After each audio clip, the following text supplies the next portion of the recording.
Hello, everybody. You're on the mic. So, let me ask you something. Is there more pride in being a victim? I'll explain that coming right up.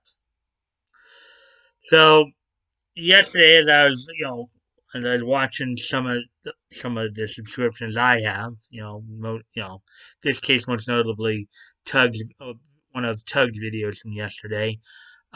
He was talking about somebody that we hadn't heard from in a while. Somebody who's kind of got under the radar until I guess until this most recent event. Jessie Pridemore. So over the last 18 months, going back to January of last year when the whole Vic Mignogna situation started, you know, Jessie Pridemore, now everybody remembers that she had accused Vic of doing some inappropriate things, and we all also everybody who's been following the story also knows she accused Todd Habercorn of doing a few more inappropriate things. Um, Now, for the third time in the last 18 months, one more person has got caught in her web, as it were.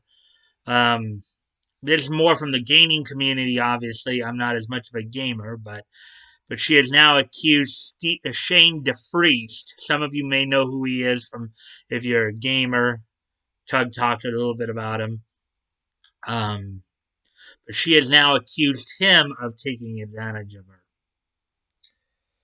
Again, without proof and without, of course, not going to the police or anything. She just sits there and apparently, at least, it's another one of those he said, she said things where he acknowledges that they did something, they were involved, in a one night stand, and then apparently Shane DeFreeze had a couple other women accuse him as well. Again, without evidence or proof, or no police reports or anything. The one thing that I do that looks like what I've seen and what Tug has seemed to indicate, and what I've seen as well from the story, Shane apparently is fighting back right away. He's already lined himself up a lawyer. There's a possibility that he may very well sue them for defamation, which is good to see. We need, I think when these situations come up like this, if there is no police report, if there's no evidence, then we cannot let this stuff drag on like it's done so for the last year. We can't be wishy-washy in the defense there, and we can't. But now we've seen this for the third time in the last 18 months that Jessie Pridemore. I think that's a pretty clear case that she's somebody who has a propensity for laying down false accusations. So I implore all the men out there to heed some sound advice here. Stay away from Jessie Pridemore. Do not let her anywhere near you or any of your guy friends. And if she comes near you, make sure there's 2 or 3 other people around you who can verify that what she might say is BS. Do not, if you can, avoid any contact with this woman. Avoid being alone with this woman. Because she is definitely Potiphar's wife, Delilah, and Jezebel all wrapped into one. She is proving to be the walking epitome of hell hath no fury. We heard about it with Todd where she wanted something more with Todd. Todd wasn't interested in anything more than just something casual, and look what happened to him. So, And of course, a lot of people are helping and support her, but somebody started up a GoFundMe for her to protect her from any potential lawsuits. So people know that she's going to get sued. Now let's see though. Let's see how Kick Vic responds to this situation, and are they going to sit there and call out Jessie Pridemore for a scam artist? Probably not. They're not going to call her a grifter, just as they didn't call Mars Girl a grifter. But Nick, for setting up Vic's GoFundMe, oh yeah, he's definitely a grifter for setting up a fund to help Vic sue for defamation. But yet these women are not grifters. You know, it's best to just stay away from this woman if you can, because you know, as I look back on this story and I look back at the three lives that she's already affected here, I'm reminded of the song from the '80s called "Man Eater." I think it was from Mike. No, actually, it was Hall and Oates who sang it. And I remember, when it comes to Jessie Pridemore, just remember this song. Oh, here she comes. Watch out, boys, she'll chew you up. Oh, here she comes. She's a man eater. Anytime you see her coming near you, remind yourself of that song and then run the other way.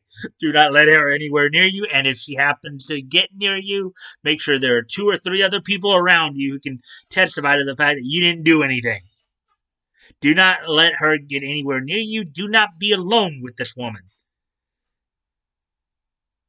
Because sooner or later, if she doesn't get what she wants, she'll try to devour you.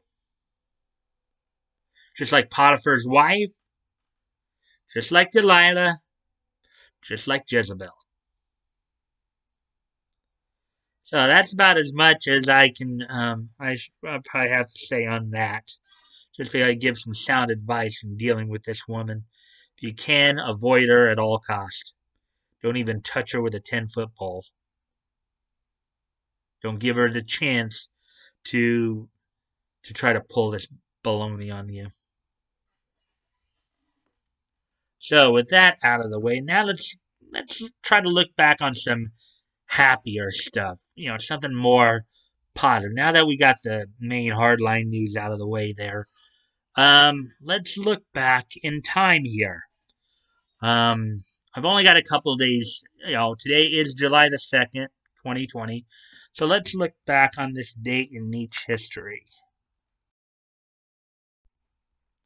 Okay, so on this date in Nietzsche history, July 2nd. So first off, we go back 50 years in 1970. On this date in 1970, the Flintstones comic book would make its debut on newsstands on this date in the Flintstones comic book would make its debut as published by, at the time, what was known as Charlton Press Incorporated. We know it better today as Charlton Comics. Of course, Charlton did a number of comic books that were based on Hanna-Barbera cartoons, as well as more notably the characters that DC Comics picked up that became the foundation for Earth 4 in the multiverse. So on this date in 1970, the Flintstones comic book would make its debut with Flintstones #1.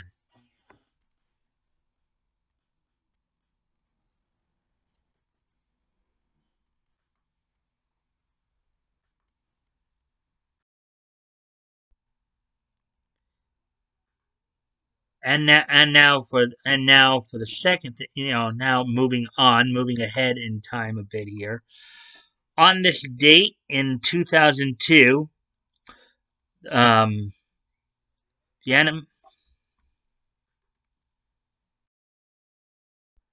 So, anyways, so on this date in 2002, The Studio Dean produced anime production of Samurai Deeper Kyo would make its broadcast debut on TV Tokyo in Japan. On this date in 2002, which was of course 18 years ago, Samurai Deeper Kyo would make its debut on TV Tokyo in Japan. And with all that out of the way, now let's finish this up a bit. If you guys would like to contact me directly, my Discord handle is in the links. You can direct message me there. You can check out the Discord, join if you'd like. I'm still promoting, of course, a bunch of different dub companies. I'm also still promoting Vic's GoFundMe, as well as that Umbrella Guy and Little Umbrella Girls Indiegogo project, as it was extended. Still, from what I understand, got about a couple weeks left on it, so I still do that. As always, guys, never feel like you have to donate. If you have the means to, it's on your heart to do so, please consider donating. If you've already donated, please consider donating again. And if you cannot donate, you can still help out the cause by sharing the link. If sharing is caring, you never know. Maybe somebody in your circle of friends may want to help out. Also, if you like this content, please consider liking, commenting, sharing, and subscribing. I always look forward to the